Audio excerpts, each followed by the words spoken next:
Picture a tense, high-stakes negotiation. Offers have been made, lines have been drawn, and suddenly, the talking stops. What follows is a heavy, almost physical pressure. The air in the room feels thick. Heart rates tick up. In human psychology, we call this the social vacuum, and for most people, existing inside of it is agonizingly uncomfortable.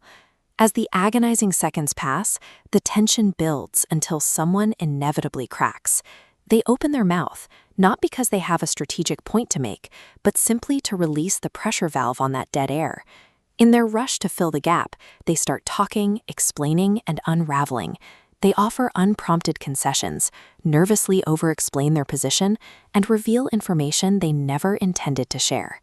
We are conditioned to believe that if you are speaking, you are contributing.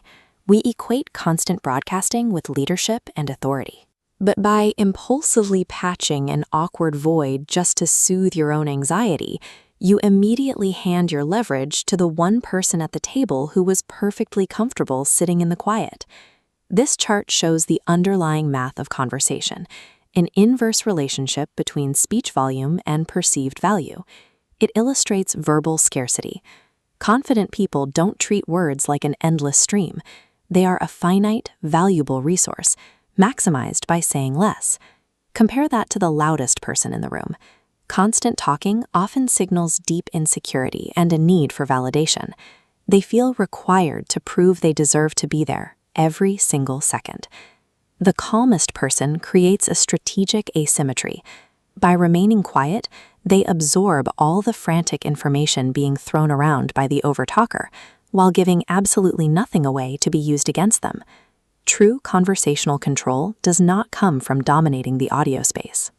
It comes from selectively withholding participation, which forces everyone else to work harder for your attention. Now, inject this dynamic into a high-stress conflict. Think of a rapidly escalating argument where voices are rising and tempers are flaring. The human brain is wired to retain the memory of an emotional state far longer than it remembers specific sentences. Long after an argument ends, people forget the exact words you used, but they rarely forget how your presence made them feel. While everyone else gets pulled into a toxic feedback loop of anger and defensiveness, the silent participant steps off the merry-go-round entirely.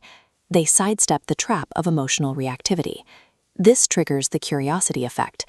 Because you aren't constantly explaining your every thought or defending your position, people naturally lean in. The mystery of your silence forces them to pay closer attention to your unspoken motives.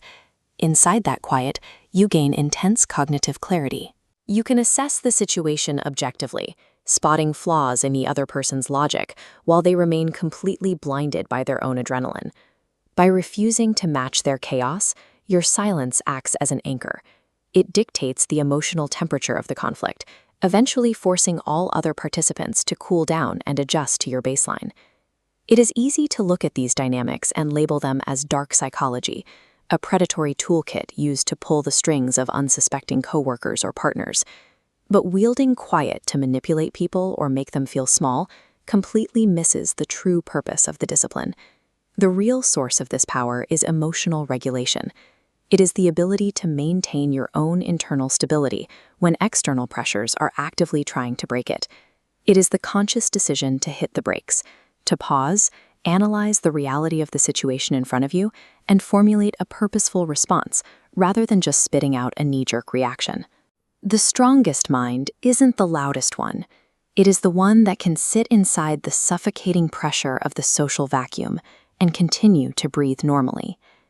Next time you find yourself in a difficult conversation, don't rush to respond, because commanding a room is just a byproduct of mastering yourself. And often, that mastery speaks volumes before you ever say a word.